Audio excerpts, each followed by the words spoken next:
வணக்கம் ஃப்ரெண்ட்ஸ். இன்றைக்கு மாலை நேரம் சாப்பிடக்கூடிய கடலைப்பருப்பு பகோடா எப்படி செய்வதென்று பார்ப்போம். 300 கிராம் கடலைப்பருப்பு எடுக்கிறேன்.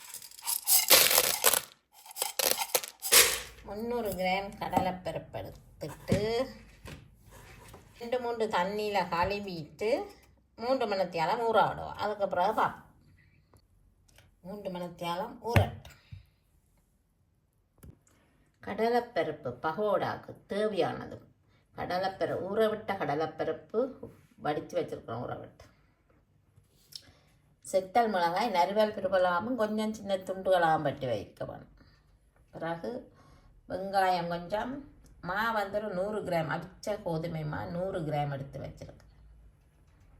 அதுக்கு பிறகு கருவேப்பிலை தேவை, இஞ்சி உள்ளி தேவை, ஒரு கொஞ்சம் ஓமமும் போடுறேன். இவ்வளோ தான் பகோடாவுக்கு தேவை. அப்புறம் உப்பு வேணும் தேவையான அளவுக்கு. அதுக்கு பிறகு எண்ணெய் பொரிப்பதற்கு தேவை. இனி நாங்கள் பகோடா எப்படி செய்கிறது என்று பார்ப்போம். பகோடாவுக்கு அரைவாசி கடலைப்பருப்பை அரைப்போம். இதுக்குள்ளே எடுத்து வச்ச இஞ்சி உள்ளியையும் போடுங்க. எடுத்து வச்ச ஓமத்தையும் போடுவோம். அரைச்சிட்டு வரேன். பாருங்கோ, இஞ்சி உள்ளி எல்லாம் அடிபாட்டும்.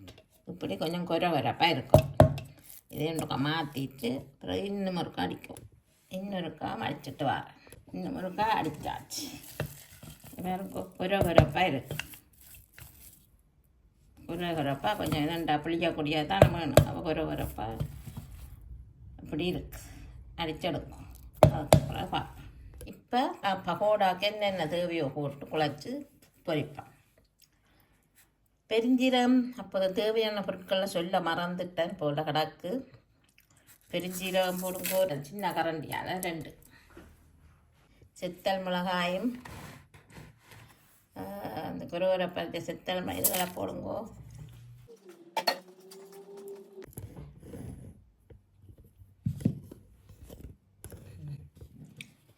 இப்போ வெங்காயத்தையும் போடுங்கோ.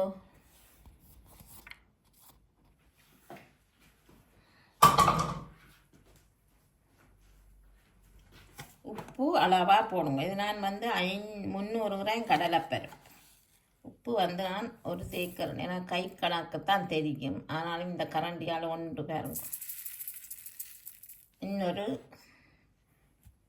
அரை உலங்கான். அதுக்கு பிறகு மா,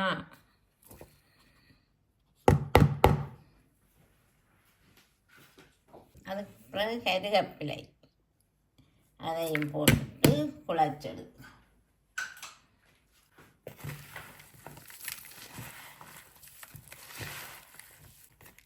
தண்ணி ஒன்றும் விடுறேன்னா இதை காண மரத்தை நல்லா குழச்செடுத்தா சரி.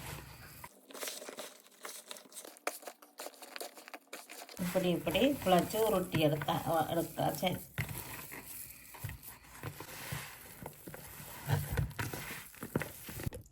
பாத்தியோட உருண்டு வந்துட்டு. இப்போ பாருங்க ஃப்ரெண்ட்ஸ், பகோடாமா ரெடி ஆயிடுச்சு. இனி இதை எப்படி பொரிப்பதுன்னு பார்ப்போம். இப்போ வந்து இப்படி ஒவ்வொரு உருண்டையில் வளர்த்து இப்படி கைக்க வச்சு இப்படி பினாய பகோடா விழும்.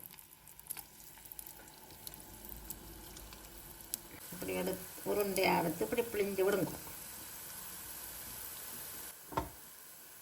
இப்படி உருண்டையாக எடுத்துட்டு இப்படி பிழிஞ்சு விடும்.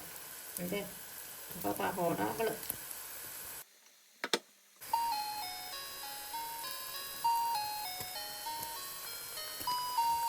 பொரிக்கட்டும், பிறகு பார்ப்போம்.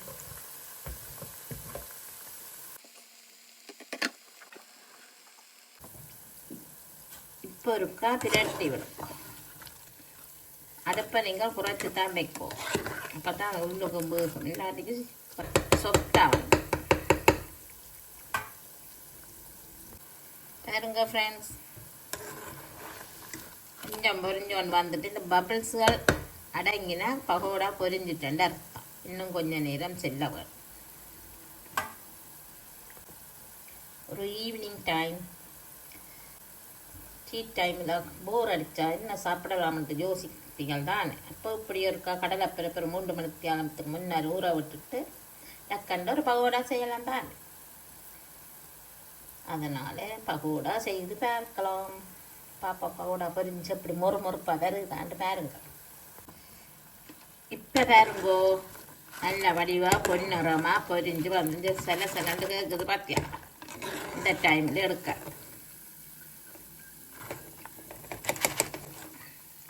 பாருங்க பகோடா நொறுக்கா காட்டுறோம் பாருங்கோ. இப்படித்தான் புளிஞ்சு விடாவா பார்த்தீங்களா இப்படி கொட்டுதான். நீங்கள் எண்ணெய் கிளவா விடுங்கோ. நான் வந்து கொஞ்சம் எண்ணெய் தான் விட்டதால் கணக்கை போட முடியாது. வேணுமெண்டா கணக்கு எண்ணெய் விட்டு கணக்கு கெதியிலையும் சுடலாம். நான் கொஞ்சம் எண்ணெய் தான் விட்டேன். கூட எண்ணெய் தனியாக தான் கொஞ்சம் கொஞ்சமாக விட்டு பொரிப்பேன். இப்படி எல்லா பகோடாவையும் சுட்டுட்டு காட்டுறேன்.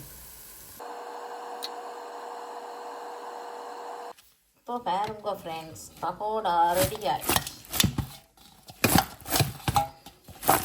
இதுதான் பகோடாவை நீங்கள் பொரிச்சு எடுக்காங்க. பாருங்க முறுமுரண்டு வந்திருக்கண்டு.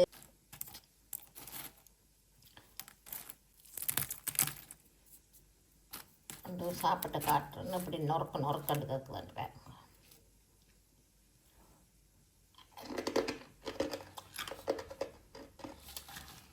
பார்த்தீங்களோ மொறு பகோடா ரெடி.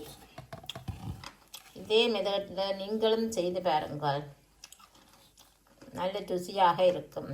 கடலைப்பருப்பு பகோடா எப்படி இருக்குது பார்த்தீங்களோ. நன்றி, வணக்கம்.